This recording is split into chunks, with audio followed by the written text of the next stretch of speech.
This is the Coach's Wife Life podcast. I'm Kristen Eargle, your host, a former TV sports reporter and fellow college football coach's wife.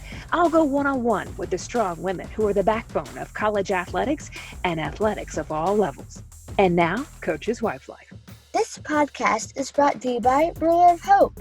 Ruler of Hope is a nonprofit that supports medically fragile children. If you'd like to make a tax-deductible donation, you can use Venmo at Ruler-Hope or online at rulerofhope.org. Hey there, I'm Kristen Eargle, and we have an exciting podcast ahead. But first I want to talk about something we all know way too much about, moving. Just the thought of that can bring an unsettling emotion. Well, I found a team that can take that load off your plate.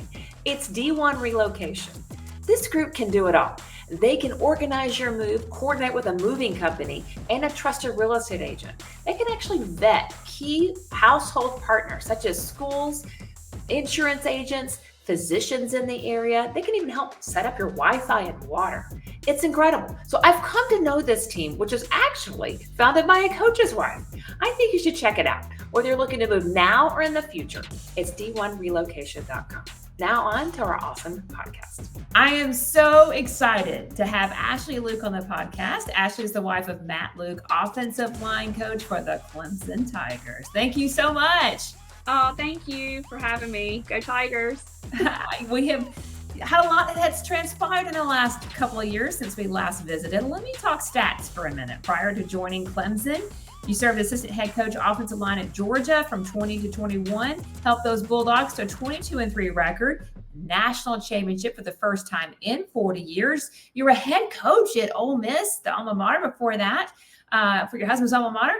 He's accounted for 45 all-conference selections overall, 31 NFL draft picks. That's a pretty impressive resume, Ashley. Love it. Love it. Those are great 31 guys right there. That's pretty cool. Absolutely. I'm proud. Now, a lot has gone on. You've won a national title. You decided to step away from coaching, return back to the industry, and join in at Clemson. Could you have anticipated the last couple of years of your life? Oh my goodness. No, like it's been really, these last 2 years have been wonderful. The time that Matt and I had together, it was awesome. And that he shared, that time with the boys. Before he actually stepped away, he had talked about going into that national championship season. He had said, Ashley, I think this is what I'm really ready to do. I really want to step away for a minute. And I was like, do what? I was always supportive of him, but also I was trying to understand, like you're too young. You've got so much left to offer. But when he did, and obviously it made it a lot easier when we went out on such a high, and winning the national championship. But when he did step away, like he was able to just do some things for himself, and I think we all should put ourselves, how we feel and how we are mentally, physically, everything makes all the difference in how we, are as humans. So he, had that time with me, with the boys, and it was just a gift. I loved our time together. I loved our walks. I loved knowing that I still liked him. Kidding, but I knew that, like, I really did wonder. I'm like, oh my gosh, am I going to get really sick of him? But no, I mean, like, it was good, really good. Also, really, really good to see him get back in it too. That because he had so much left to offer. But these 2 years have been amazing. And also amazing to see him get back in it. And, for the boys to see him work for something, I think that having two sons, seeing their father out, using his God-given abilities is key. And how thrilling for you to be able to join the Clemson Tigers. I mean, obviously iconic program. Yes. We're so excited. We've known Dabo and Kathleen for a while now, and they're just solid, great people. And when Dabo called Matt, we just knew, we knew this was where we wanted to be. And I had only been to Clemson when we were at Duke years ago, but I always thought what a wonderful place it was, and just have always been familiar with it because of Dabo, and now that we're here, it's a great place. We love everybody on staff. Really got to know all the wives when we were at he coached the bowl game in Jacksonville. We played Kentucky and we won, thank God. But it was fun. Speaking of that bowl game though, and Matt getting back in it, it was a really, I don't know if I can't remember the final, but it was a really, really close game. And here I am, Harris and I are kind of looking at each other like, oh goodness, what have we done? And I think Coop's over there praying, like, please God, let us win. So we're definitely back into the coaching world. Getting stressed out again with us. Yeah. How old are the boys now? Let's see, Harrison's 16 and Coop's 12. He'll be 13 in July. So I'm about to have 2 teenagers under one roof. So that's, what. Wow. And now I have a driver too. So he can go, run Coop around for me too. Yeah, a lot of things to pray and stress about, but pray again, right?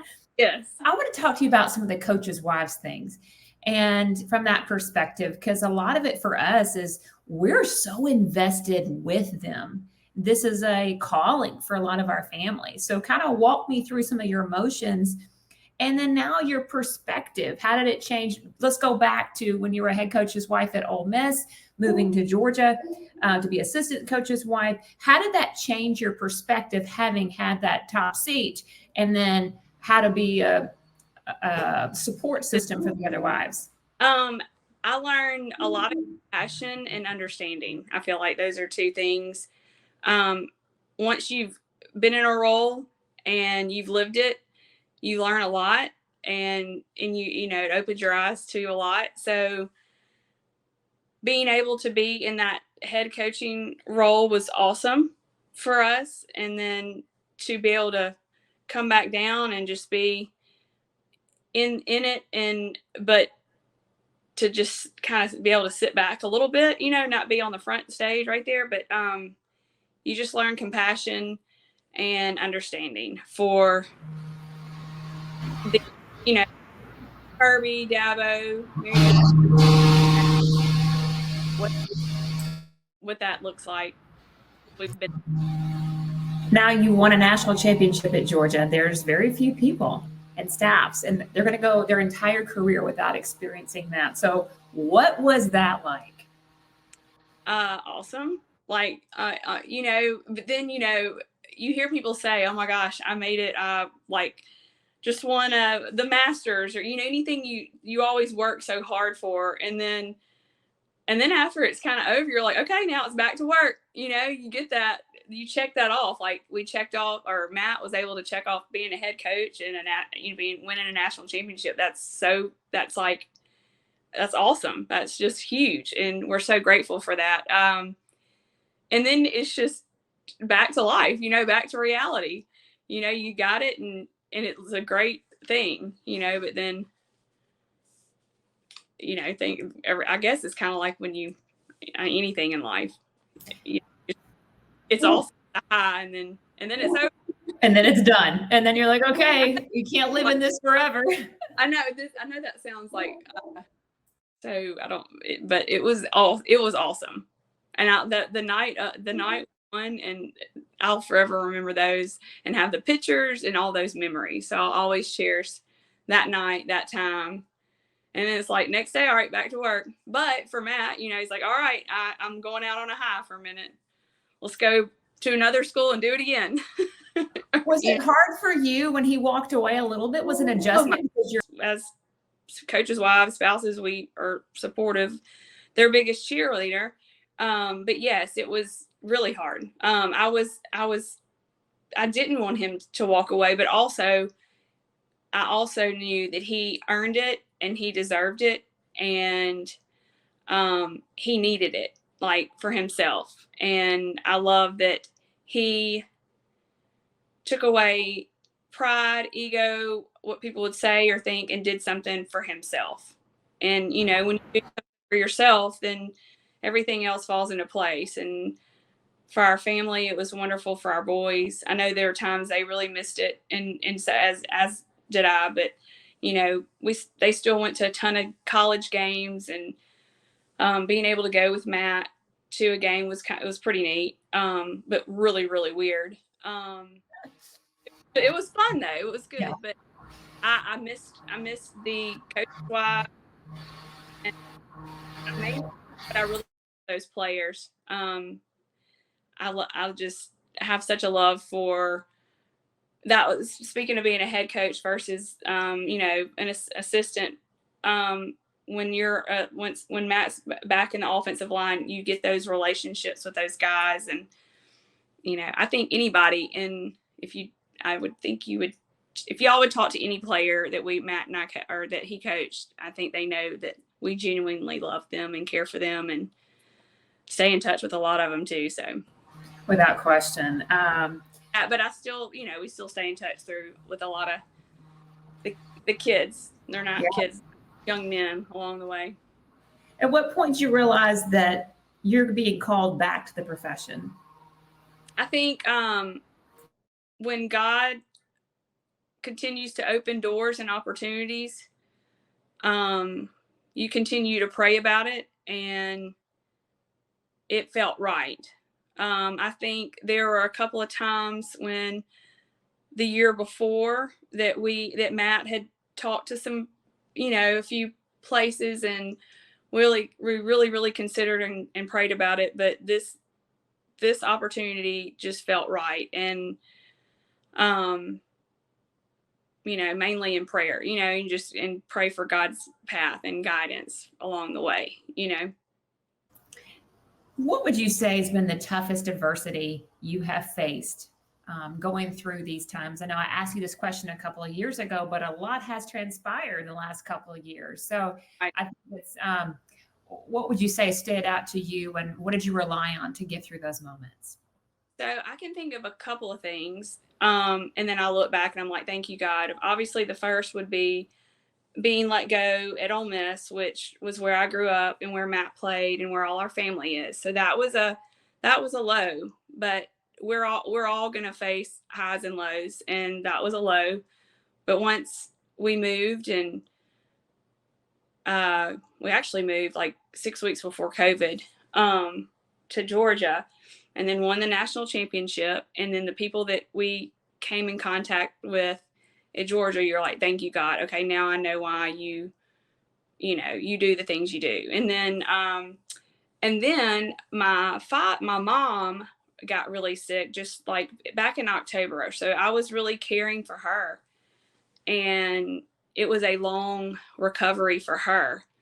And had Matt not been, you know, I don't know how I would have cared for her and been as attentive as I was for her if Matt had not been, you know, here and present and not working. So I'm so grateful for that. And then my dad passed away. So I was caring for my mom, and she's doing wonderful now, thank God. But during all of that, my dad suddenly passed away. But I will have to say he was 86 years old. He died on his 86th birthday, and he was a believer. So I know that he lived a beautiful life and left a wonderful legacy. So, but through adversity, you know, we all go through highs and lows in life, and, you know, people carry you through. People are I've got a lot of prayerful friends, and I felt that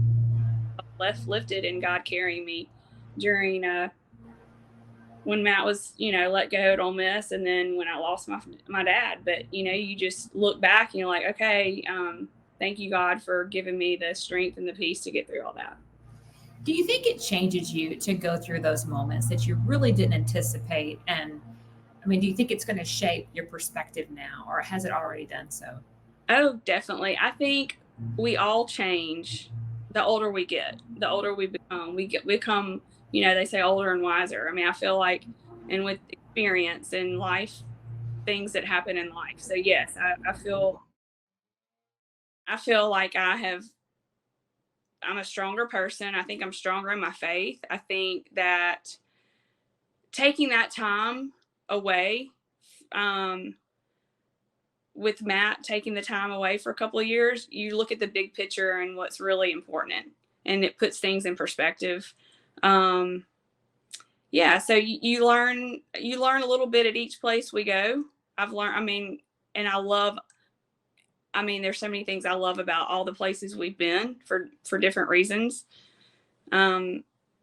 Tennessee's where Harrison was born, and then I love that, And so Duke was a wonderful place because that's where Coop was born, and then Ole Miss because that's where Matt played and where I'm from, and all of our family is there. Georgia was where we won a national championship, and now Clemson. God's giving us a wonderful people and relationships. We have met people at the bowl game. We met so many wonderful people, and it just felt right, and we knew it was like, okay, this is a good time to dive back in to a place like Clemson and Dabo and Kathleen. They're just good, solid, salt of the earth folks, and it's awesome. I met you a couple of years ago, and your perspective just moved me. Your compassionate heart. You were a head coach's wife at Ole Miss.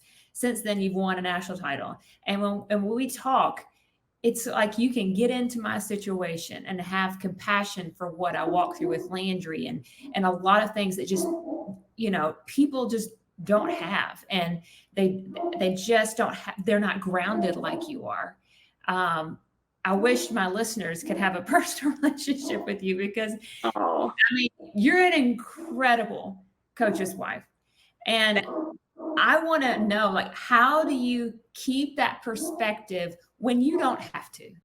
I've always had a love for people. And you say, speaking of Landry, I worked with special needs children, and I do think God gave me that, just a love for people in general. And so, and when I see friends who hurt, I hurt, or if I see a player hurt and injured, I hurt for them, I don't know. I guess that's just, we all have our gifts. And I do think God has given me that gift and for the love for others.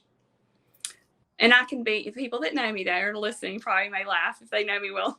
I do have a spunky side too, though. I'm not always. I do. We love. I gotta, I'm not, But you stay grounded and you don't have to. There's things about your life that hey, you want an Natty, you could just be like, hey, I'm not taking your call, Kristen. Thank you very much. It's ever. It's back to my sweet mom and dad. That's how Matt and I were raised. And that was one thing that we loved immediately about one another is the similarities of our families. He and I are both the babies of the family. We've got 2 older siblings, and then our parents are just solid, So I grew up had a good foundation. So maybe that's kept me grounded and humble. And then I'm sure you're really intentional about making sure that's passed to your kids. And that's one thing I think about. How do we instill that in our children? When they live the life they live, sometimes, they get a lot of things that sometimes they get things that other kids don't when they go and see these big games and fun experiences, but you want to keep them grounded. Are those conversations you have a lot? Hopefully they just don't talk about it a whole lot. If they're getting to go and do something, just don't talk about it. Just go, go, but don't. I don't think they're that way. I think they're pretty kind-hearted. But they're also teenage boys, one about to be teenage. So they're, as we all are, can be pretty selfish and, but we all have things we have to work on. But, yeah, they're good. They're good kids. It makes me proud when I get a text or if I meet a mom or if a teacher, will brag on Harrison or Cooper, that just, and even a letter. I think Matt got a letter from one of the boys' coaches not too long ago. So I guess I'm carrying on what how my parents raised me, and just a lot of prayer. Yeah, You know, for sure. for There's these something that when you were making the decision to leave and then you made a decision to come back, I think some of the toughest things we face that we don't really talk about a lot on this podcast and maybe openly a lot is how do you make big decisions as a couple?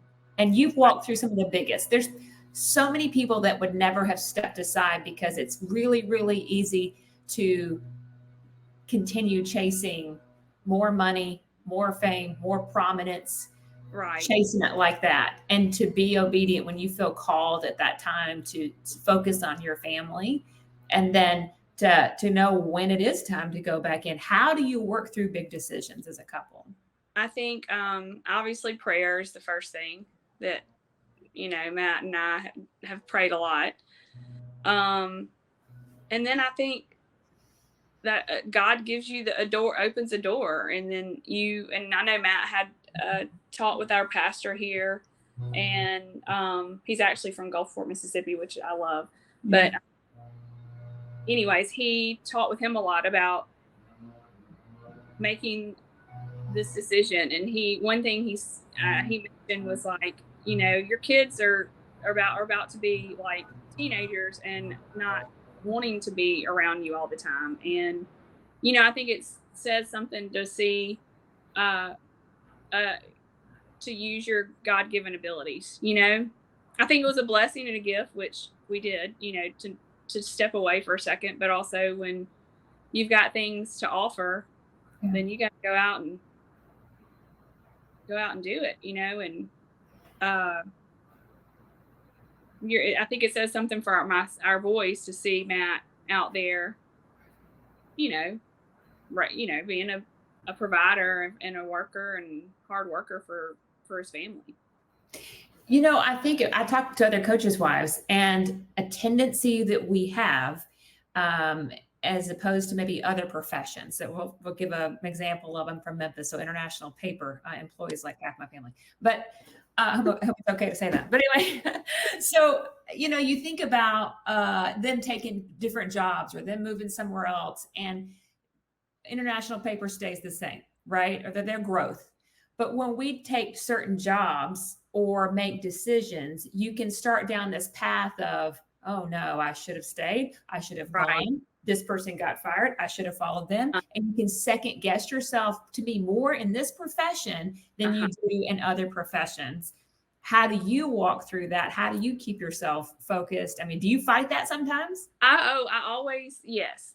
And I keep talking about church, but the other day we took a measuring tape and you tore it off at your age. It was like 1 to 100 centimeters. And like, okay, tear it off at whatever age you're at. And so I ripped to 45. I'm like, okay. They're like, well, throw that behind you. Wad up 1 through 45, roll it up and throw it behind you. So that's kind of like, you can't look behind, you look forward, and what God's provided before you. What's happened in the past is gone. You take life experiences and things you've learned from the past, but you just don't look behind, look forward, go and do your best, look ahead. Don't look on the negative, That's right. And that's such an easy thing to do, is just focus on, what you haven't accomplished, or something didn't work out for you than what has. I feel like that people focus a lot on what they haven't done. People remember their faults more than they remember things that go well.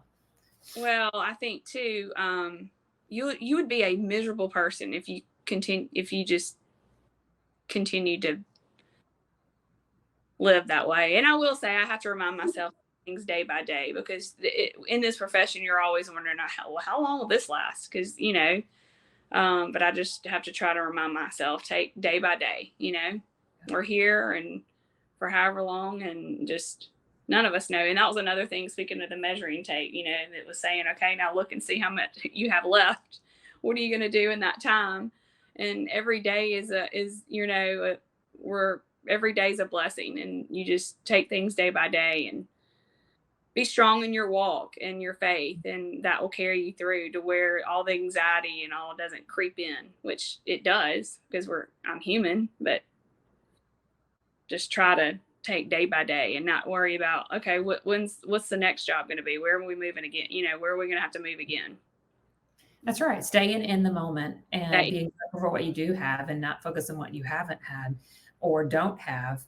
I think that your time away, you probably were able to really focus on your children and be really intentional about how, almost like a reset button. Not that you needed it, but it was like, okay, we're raising teenage boys. What are we going to focus on? What things are we going to stay away from?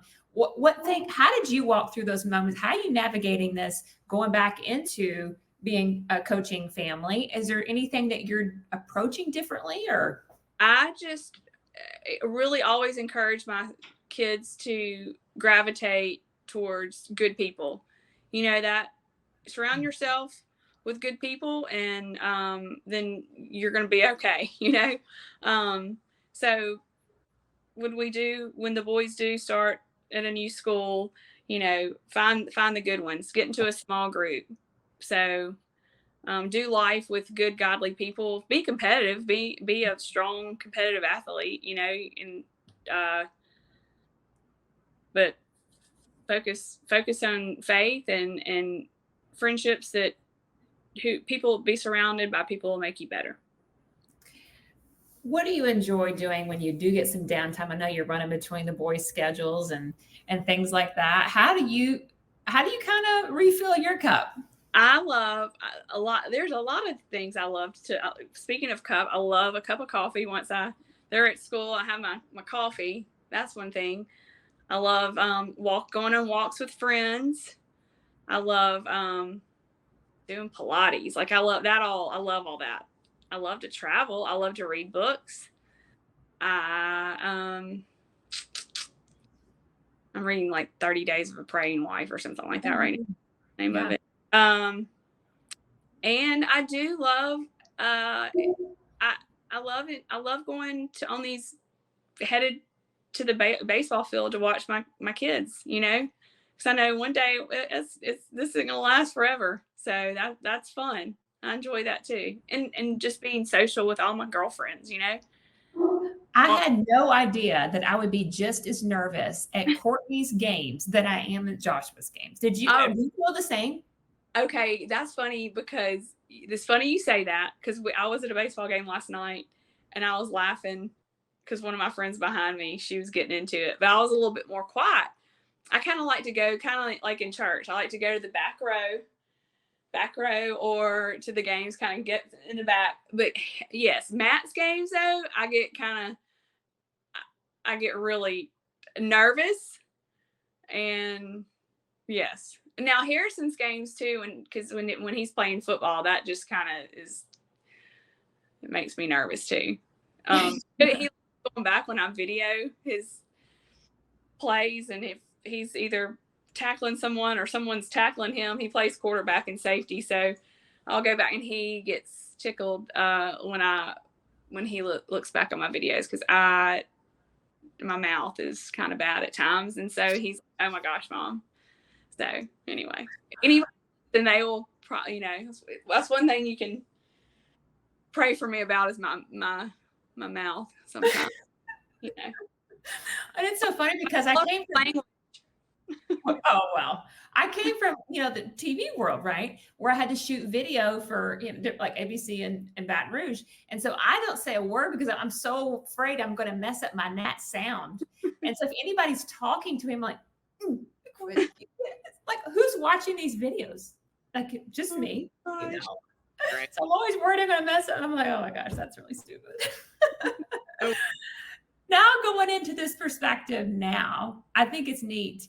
I'm sure you're looking forward to things, but what would you say overall? Do you feel like, I'm sure you have kind of a rejuvenated purpose and, a thankful heart, like this is going to be exciting to be a part of Clemson and all this, but what would you say overall is the most rewarding aspect about being a coach's wife? Maybe something you even more realize now walking in. To be a head coach's wife, you said? Or just the most rewarding aspect to you about being a coach's wife? Oh gosh, the relationships, that goes back to like my love for people. You meet so many people in so many different walks of life, So I'm glad I embrace that. I love that part of it. We're embracing just the whole like spring game. We just did the whole spring game, and the kids ran down the hill with Matt, and that was freaking awesome. And just doing what we've always known, going back to what we've always known is just a breath of fresh air as well. Because there were times that, you know, you're like, it was something you'd always known that was all my boys knew. So there were times we really missed it. So I'm glad Matt's back in it. And I'm glad my boys are able to watch their dad not only have that time with their dad, what they did here just recently, but also watch him get back in it and do something that he's good at and he loves, you know, and something that my boys love. They love it too, because, you know, that's all they've known. So we'll be fired up come Saturday to get back in it, and hopefully I won't yell and scream at any fans and just be real kind of positive Polly over here. And what's Coach like now? He's got a pep in his step, excited about being part of it. Yes.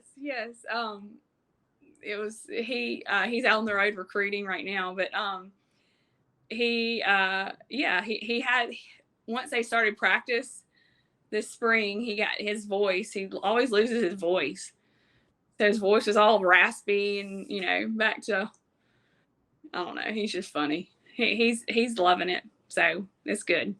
And your boys are excited as well. Yes, definitely. Yeah. Okay. Rapid fire. Are you ready? Okay. Yeah. Let's go. Okay. Who is the most famous person in your phone? I think I would say Heather McMahon, the comedian.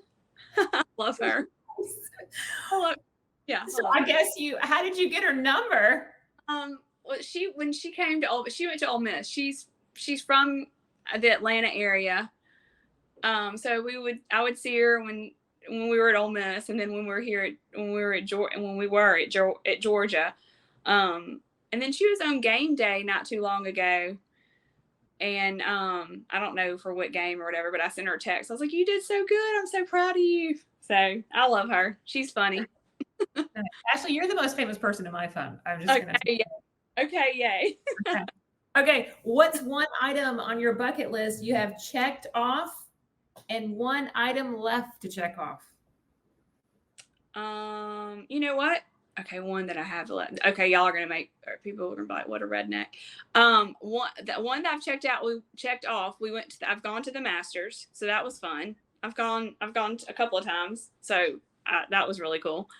And I think I love that because of how much Matt loves it. And then I eventually want to check off. I want to get like an RV and go to every state in the U.S. that I have not been to, and just go and camp and do that. I don't know. I want to do, when my kids are gone, that's what I'm gonna make Matt do with me. That sounds fun. I want to do like the Pacific Northwest, Yellowstone area. I haven't been to all of that. Dang, there's a lot. I've already marked off all the places we've been. I was like, okay, this is where we're gonna start, and you know, so it'll be good. I don't know why, but that's one thing I want to do. Who are the last 3 people you've texted? Oh gosh. Matt, of course, checking in on him. One of my sons is blowing me up. He's wanting to get a dog. So I've been texting back and forth with him. Like, we've got, you know, a new home to pay for, and you just had a ton of cavities we had to have filled, and you're getting your wisdom teeth out. So let me get all that paid for before and he's sending me, he's like contacting breeders and everything. So I've been texting with one kid about all that. I was like, look, you need to pump the brakes on that, because we've had a dog before and we know what that's like. Who else? PTO was texting. I was texting back we're about to have field day for Coop. Field day, in the school year stuff. So. All right. Very good. Funniest account you follow on Instagram? Oh my gosh. I'll go back to Heather. She's funny. Heather McMahon on Instagram, you said? Yeah. I don't know. There's so many. Are you one of these that scroll and looks for funny things all the time and saves it? Yeah. Well, that's the thing. There's a friend of mine, you have several friends you send, stuff on Instagram. There's several. Who is the lady that looks like the golfer with the visor on? She's funny. I can't think of it. I don't know names. I just know stuff that I like and think it's funny. Something's probably inappropriate. Anyway. What about your life impresses your kids? Oh, I really think that them watching me care for my mom and then how I handled the death of my father recently. I think they looked at me and I think they saw strength because that's what I felt. So I think strength and compassion, back to compassion, because and caring for my mom. So I need to have a good daughter-in-law because I have 2 boys. So hopefully somebody's going to take care of me one day. Right. That is right. Well, I think you'll get that. If you could relive one day of your life, what would that be? I would say the moment I would want to relive the last time I saw my dad. And I don't ever get that back, right? So I'll cherish that time I saw him and spoke with him. And I know he was in the hospital bed and I shared any and everything I wanted to with him that day. But knowing that I'll never have that chance again, I would love to do that, have that moment again. So thank you so much for being so open and honest. It's been incredible, Ashley. You are welcome. So glad to be here. This podcast is brought to you by Ruler of Hope. Ruler of Hope is a nonprofit that supports medically fragile children. If you'd like to make a tax-deductible donation, you can use Venmo at Ruler-Hope or online at rulerofhope.org. For a replay of this episode or previous episodes, visit coacheswifelife.org and follow us on social media at Coaches Wife Life.